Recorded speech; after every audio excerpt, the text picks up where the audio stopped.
Susanna, bonjour. Susanna Bonjour. Velasco, tu es docteur en architecture, architecte, artiste et enseignante. Tu enseignes dans quelle école? A la Escuela de Arquitectura de Madrid. Si, muy bien. Parfait.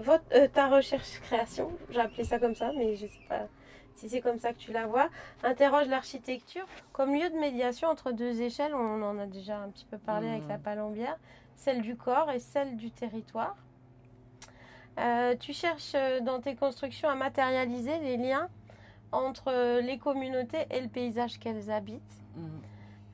Et donc, tu travailles souvent à partir d'enquêtes, donc sur le terrain ou aussi peut-être parfois dans des archives, qui te conduisent à rassembler le témoignage d'anciens habitants d'un territoire pour développer une sensibilité du monde commun dans lequel nous habitons finalement. Et ce monde commun, c'est celui qui appartient à tous les habitants d'un territoire. Et pour toi, c'est quelque chose de fragile, ce commun, qui est fondé sur le témoignage d'anciens habitants. C'est en train de s'effacer, de disparaître, peut-être avec le décès de ces anciens habitants. Mais c'est comme si, à t'écouter, il n'y avait pas de renouvellement dans le rapport au territoire. Donc ici, tu es présente dans le cadre du Poipoïdrome flottant ou de la Poipoïdrome flottante activée ce 10 juillet à Saint-Sylvestre-sur-Lot.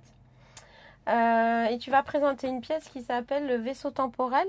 C'est une nouvelle version du vaisseau temporel qui a été exposée pour la première fois donc en juillet 2021 sur les quais de la Garonne à Bordeaux, derrière la fabrique Paula, à la fabrique Paula.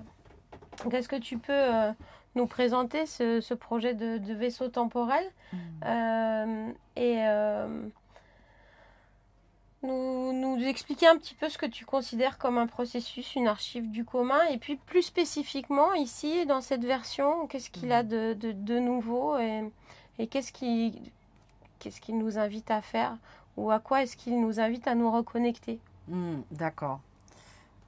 Et bon, après, je vais vous montrer des images. Et, en fait, c'était une commande ouverte à penser autour du fleuve, en face de la vieille ville de Bordeaux. Donc, on avait un petit espace, on va dire un peu sauvage, qui restait entre des bâtiments industriels. Donc, on avait un petit espace libre qui fait un dialogue avec la ville, avec une ville qui est en train de se transformer. D'une façon comme presque toutes les villes contemporaines. C'est des lieux de consommation, c'est des lieux de passage vide, de consommation, de fêtes, et pas des lieux de rencontre en fait. Et on est à côté d'une rivière, mais il n'y a rien qui lie cette ville qui finisse dans un quai qui est fermé avec une barrière où tu peux juste regarder, avec une rivière immense qu'il y a des marées qui montent, qui descendent, et qu'on n'a aucun ni contact, ni une pensée, ni rien. Donc on fait une ville...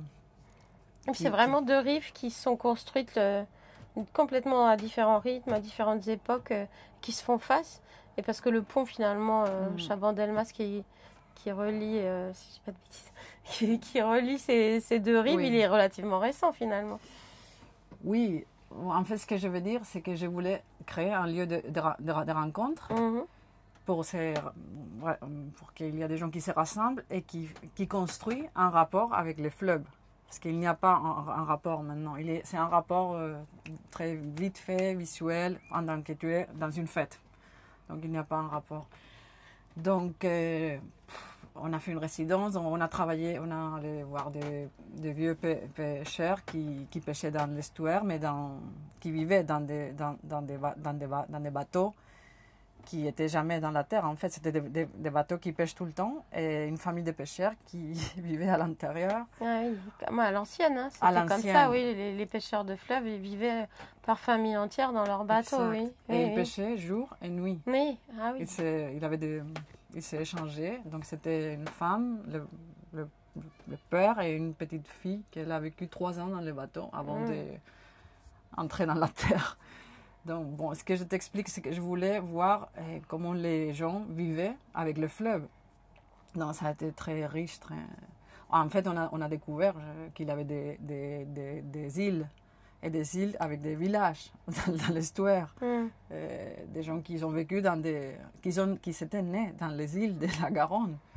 Ou, je ne sais pas, des choses très intéressantes. Les vignes qu'ils étaient sur les îles, ils ne prenaient pas les maladies. Quand on a eu des grosses maladies dans les continents, les îles de la Garonne, ils ont gardé cette vigne vivante. Donc, bon, en fait, c'est un paysage tout plat qu'on ne voit pas, sauf si on rentre dans ce paysage. Je sais pas, j'ai découvert que les sangliers nagent, ils traversent vers les îles. Bon, en fait, c'est trouver les rencontres entre le monde sauvage, le monde d'autrefois, et comment on se confronte aujourd'hui avec ça. Donc, c'est très simple. En fait, j'aime bien être étrangère, c'est de regarder l'étrangère. En fait, c'est comme dans la Palombière qui te permettent de ne pas juger avec tes jugements sociaux et de regarder ce qui se passe. Donc, là-bas, j'ai dit, écoute, si on trouve un bateau, ça sera génial. On a cherché et finalement, on a trouvé une épave Couralland, que c'est un modèle du 19e siècle. Mais ce n'était pas du 19e, c'était ce bateau. Si vous voulez, je vous montre un peu. Bien sûr. Donc, on le voit maintenant. Bon, ça, c'est la fin du projet construit. Donc, on a trouvé cette Couralland et on l'a mis à l'envers pour créer un espace d'ombre et de rencontres et créer un lien avec la rivière. En fait, ce qu'on voit ici, c'est que pour entrer en contact avec la rivière, il faut une échelle plus petite. Il faut être dans un endroit qui te comprime un peu pour créer des liens entre les corps des gens et en fait, c'est pour ne pas être perdu dans le vaste paysage. Donc, on a créé cet espace de rencontre, mais on l'a transformé comme une bibliothèque des livres, mais des objets, des images. Et ici, on voit les deux parties plus étranges, c'est les deux périscopes. On a creusé dans les bateaux 2 trous, on a fait des périscopes qui s'ouvrent sur des fenêtres et on a posé des images d'archives de comment c'était la ville avant. En fait, de ce niveau, c'est 1,60 m. Et sur 1,60 m, on est dans les temps présents. Quand tu rentres ta tête à l'intérieur ou tout le monde, tu es dans un autre moment. En fait, il y a cette chose mouvante, si tu passes dans le passé, ou des fois, ça te donne une idée de futur, comme un futur qui pourrait être possible, parce qu'en fait, le fleuve, il est là, et tu vois des gens qui nagent, des bateaux, plein de bateaux, alors que tu regardes et tu vois que c'est vide. Donc, tu dis, waouh! Il y a eu un moment où on avait des bancs flottantes, tu vois, des bâtiments immenses avec des piscines à l'intérieur qui flottaient dans la rivière, ou des gens qui se baignaient. Ou une autre chose très intéressante, que maintenant les marais, on n'a pas conscience parce qu'il y a un mur. Mais quand la pente elle était comme ça, dans la rivière, il y avait toute une ville qui s'est déployée à marée basse, comme une marché en fait. Il y avait plein de petites architectures qui prenaient cet espace et qui se repliaient. Donc, en fait, c'était le cœur de la ville, c'était les bords des rivières avec ce mouvement de contraction et expansion. Et oui, parce que pendant très longtemps, c'était des voies de communication privilégiées, les fleuves et les rivières. Ça a disparu avec le développement des trains et de l'automobile, mais c'est vrai que ça, on l'a oublié, que c'était des endroits extrêmement vivants. Ouais, je vais vous montrer. Ça, c'est le périscope, par exemple. Je ne sais pas si on voit ici. Ça, c'est l'ancienne porte. Et si on voit comme la ville, et plein de bateaux en fait qui étaient comme une ville flottante et plein de petites architectures qui se déploient là. Tous les marchés, tous les gens qui chargent des choses, Donc, c'était une rencontre de la ville avec son fleuve. Et puis c'est aussi une rencontre avec les archives, parce que les archives sont rarement accessibles, il faut se rendre dans un bâtiment pour leur conservation, etc. Et là, de les confronter directement à l'espace réel auquel ils correspondent aujourd'hui, ça met en perspective les choses de manière très claire. Ou une carte, par exemple, des cartes faites à la main, très anciennes des archives, qu'on a fait des impressions sur 20 mètres. On a fait comme un grand comme un drapeau presque. Ici, on voit toutes les îles, tu vois. Donc, c'est un cosmos. Mais elles ont disparu, elles ont réapparu. Et ils sont en mouvement. Elles sont en mouvement. Mais ouais. c'est pas qu'une île, c'est tout un système de choses de la Terre qui s'enchaînent. Ça, c'est dans Bordeaux Centre? Non. Bordeaux, c'est plutôt ici. C'est plutôt là, c'est plutôt à l'estuaire. Ouais. Bordeaux, c'est ici. Il y a encore quelques îles là-bas aujourd'hui. J'allais vous montrer les trucs de l'archive que tu dis. On va voir si j'ai plus des images. Ah, regarde, la carte, elle était là. Ah oui. Donc, c'était dans la tour à côté. Donc, c'est comme tu as un paysage qui est en horizontal, mais que tu le mets en vertical. En fait, c'est comme... tu te rends plus compte de ce que tu es. En fait, c'est une amplification du paysage pour que ça te touche plus ou que tu comprennes que cette chose qui se déploie, que tu ne vois pas, c'est cette chose très riche qui vient de la Dordogne, qui vient de loin, et que c'est encore vivant, en fait. En fait, c'est toute une histoire de corps, à quel point la rivière, c'est un corps aussi. Et une bibliothèque que je vais vous montrer. En fait, c'est une archive qui est présentée d'une façon poétique ou ludique. Ici, il y a des images. Mais il y a des choses qu'on peut manipuler, donc c'est ce que tu nous as amené, par exemple, ici. C'est intéressant aussi de... Donc, à l'intérieur de la coque, on peut manipuler des espèces de plaques en bois. C'est des livres, en fait. Des livres. Bon, ici, ils sont en train de se faire, ici. Mais c'est une collection un peu poétique, on va dire. Scientifique, poétique, artistique.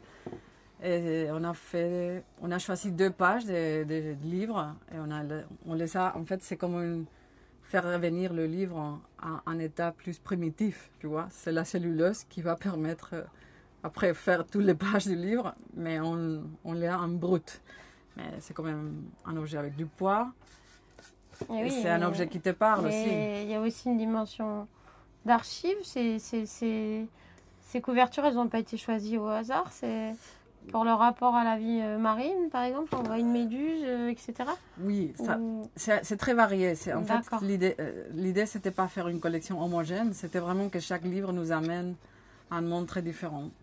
Ça, ça parle de toute la vie de corail, et corail qui habite dans l'eau douce. Et ici, on aura les bryozoaires. Oui, c'est ça, ce qu'on voit, c'est qu'en fait, on part d'une feuille blanche. Et ensuite, avec de l'eau, tu viens frotter, enlever la cellulose du papier pour laisser simplement l'encre imprégner le bois. Ouais, c'est ce qui donne un côté vieilli. Enfin, je sais pas. Oui, exact. Oui. D'accord. Ça participe à l'atmosphère du... Ouais, donc l'épave. En fait, on a travaillé avec cette épave, les petits endroits où les pêcheurs laissaient toutes ces choses. D'accord. On les a utilisés pour mettre la bibliothèque. Ça devient, ouais, c'est super. Donc, ça devient des étagères. Ouais. Attends. Donc, j'ai travaillé comme si c'était un corps. On a fait un relevé de ce bateau exact pour placer toutes les images, tous les livres et de périscope. Donc, on a travaillé avec cette épave. C'est vrai qu'on a tendance à penser à l'image d'une plongée dans le passé ou dans l'histoire. Et là, on est sur un périscope. Et on comprend bien, du coup, l'inversion qui fait que c'est dans le passé qu'on va trouver des futurs possibles. Et pour vivre ensemble avec le fleuve, avec l'eau. En fait, c'est assez parlant. Ouais, c'est ça que tu dis. En fait, c'est pas que tu le lis dans un livre. Tout le monde dans un périscope et tu vois une image qui se superpose à la réalité. On voit le paysage donc, derrière. Ton corps, il rentre dans un endroit. Donc, c'est pas une chose théorique ou une idée. C'est une chose qui est là. Et que tu fais une action, tu montes, tu te coinces, tu regardes. Donc, ton corps s'implique dans cette idée. Et là, du coup, à Saint-Sylvestre-sur-Lot, est-ce que tu as changé des éléments du vaisseau temporel? En fait, on devrait déménager de là-bas. Et c'était génial d'avoir ce projet dans la même ligne d'eau que la Garonne, parce que le Lot coule sur la Garonne. Donc, c'est monté vers la source. Oui. Donc, pour moi, c'était une chose très bien, très évidente qu'on pourrait avancer avec cette archive qui ne s'attache pas juste à la ville de Bordeaux, qui veut parler en fait de le rapport avec toutes les rivières. En fait, maintenant, c'est intéressant, on est dans un village, donc ça change. Ce n'est pas la même problématique, on ne peut pas faire face à la ville On fait pas face à la ville. Donc, on a renouvelé tous les livres et toutes les images avec des images anciennes de Port-de-Peine, de Saint-Sylvestre, de Villeneuve-sur-Lot. Et je suis allée voir les archives. Voilà, c'est ce que je voulais te demander. Donc, ici, tu as amené ce que tu appelles une enquête. Tu peux préciser comment tu fonctionnes ou ce que tu appelles une enquête, par exemple? Écoute, depuis là, on est allé chercher les gens qui gardent des anciens bateaux, qui pêchent encore aux engins. Et je suis allée aux archives de Villeneuve-sur-Lot. Donc une enquête, c'est pas juste une façon scientifique d'aller aux archives, c'est entrer en contact avec des habitants qui sont une pratique.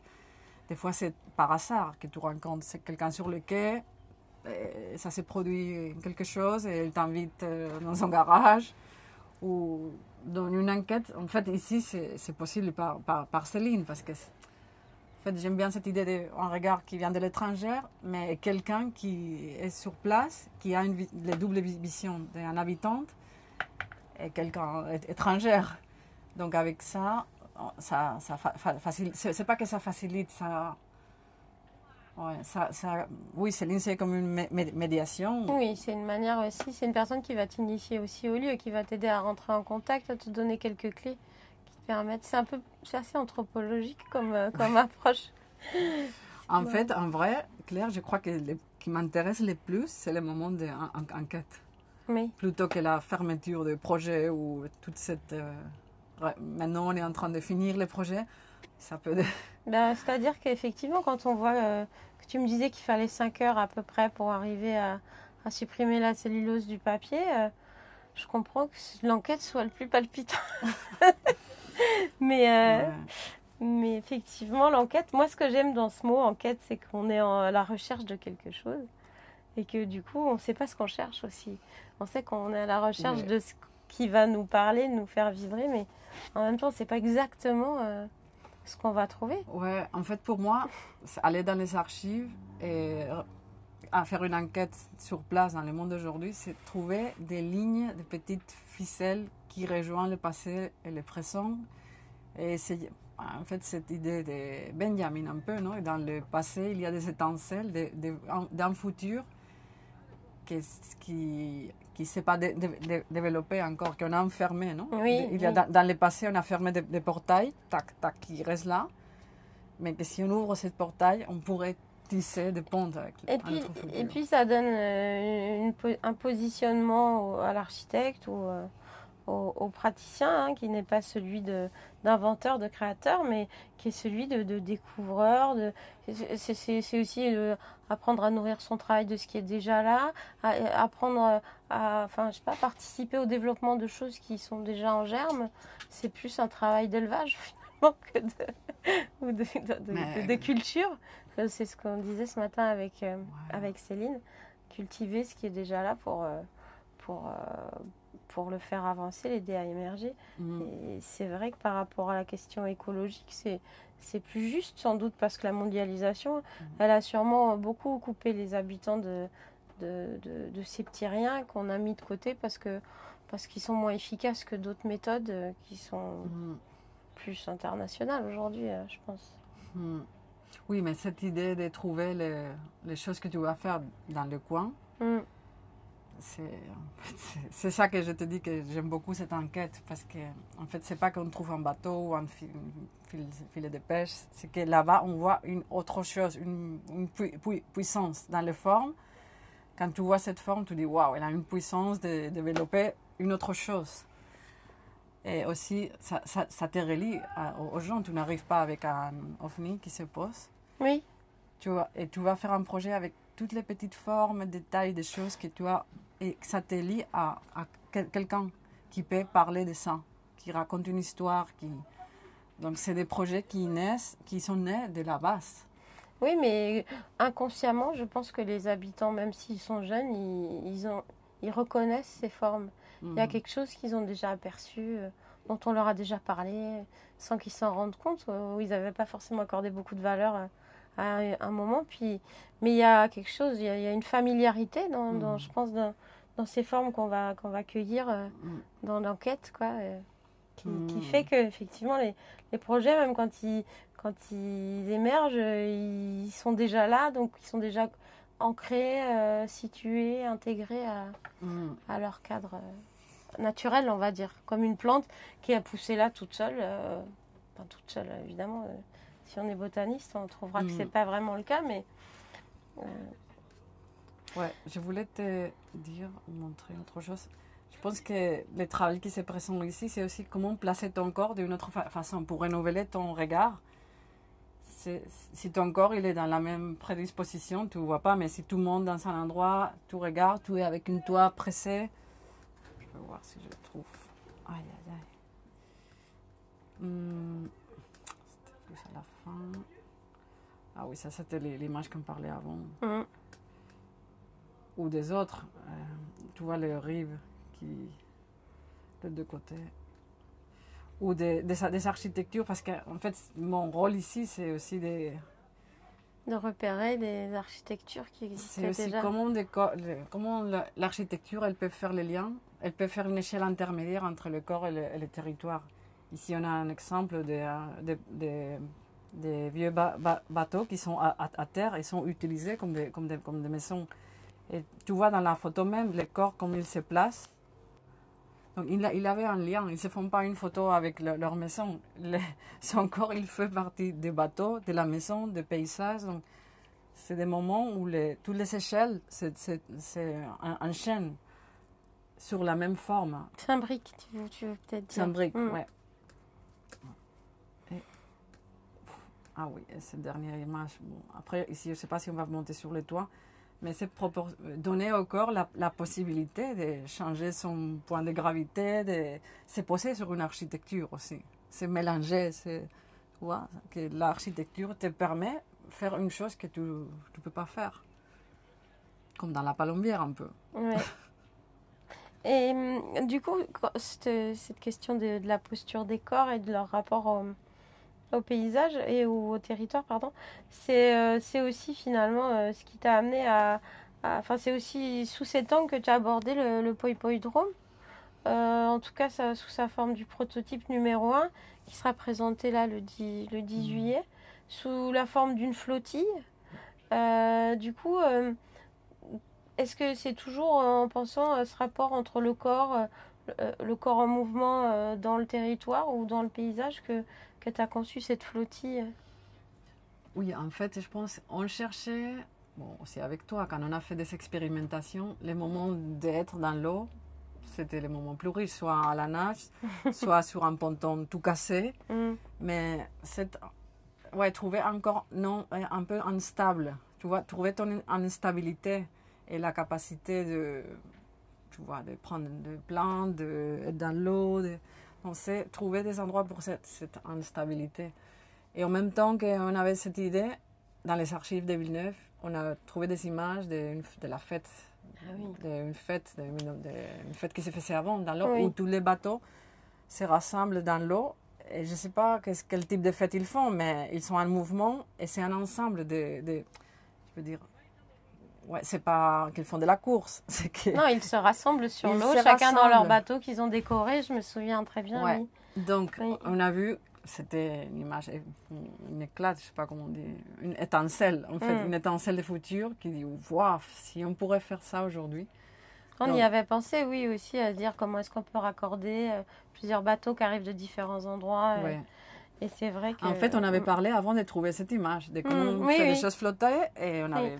Mais après, quand tu vois une image du passé qui te parle de ça... Ça devient évident, oui, c'est sûr. Et chaque élément de la flottille donc, va concentrer différentes manières d'entrer en relation avec la rivière.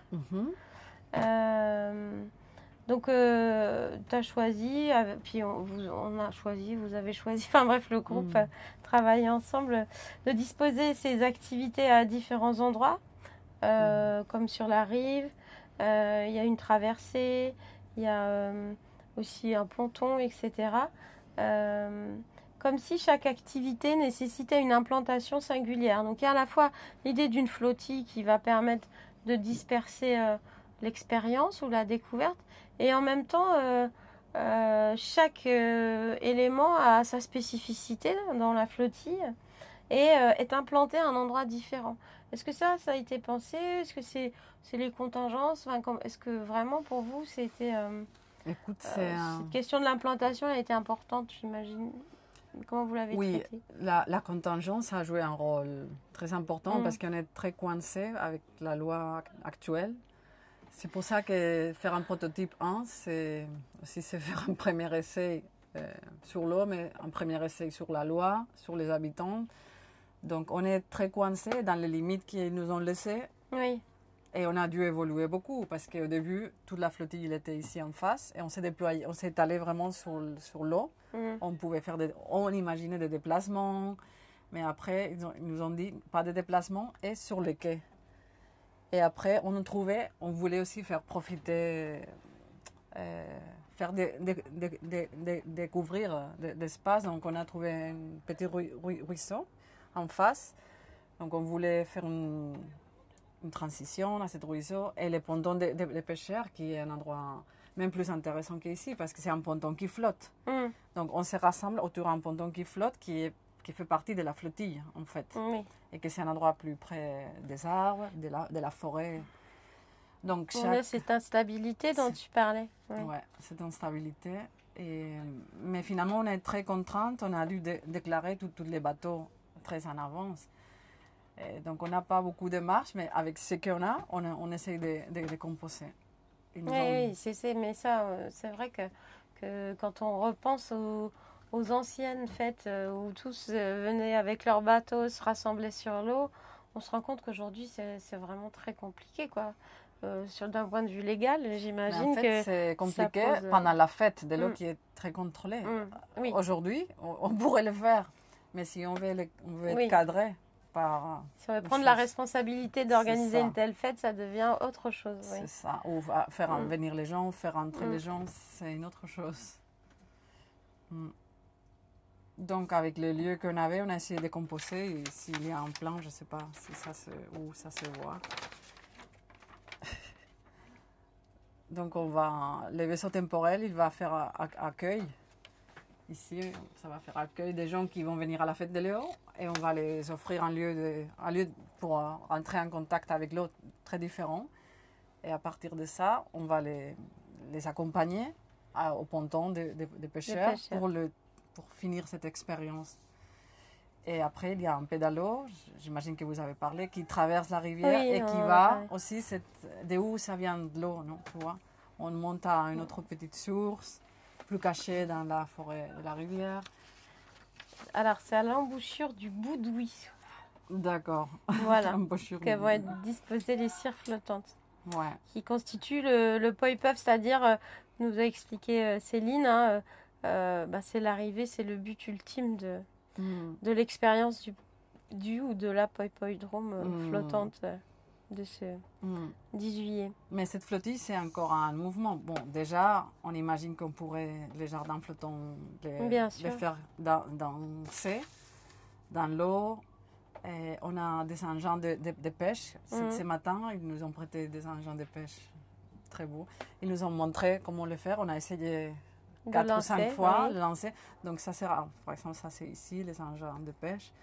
Donc en fait, c'est comme conquérir des transitions vers l'eau, des façons de se rapprocher de l'eau et déployer son corps. Donc les engins, c'est un peu une dernière étape avant de plonger. Oui. Comment entrer en contact avec un utile qui fait une forme et qui pêche. En fait, nous intéresse beaucoup toutes les formes anciennes de pêche. Puis il y a quelque chose de l'ordre du geste à la fois technique mais aussi personnel parce que c'est se jeter, quoi. Enfin, on se jette dans le geste. C'est incroyable. Ils nous ont dit que chaque pêcheur... Parce qu'en fait, c'est comme des Jeux Olympiques. Il faut vraiment arriver à ouvrir tous les torses. C'est comme un souffle. Et tu déploies une forme que c'est comme ton souffle. Donc, c'est transformer l'air, le muscle en une forme dans la rivière.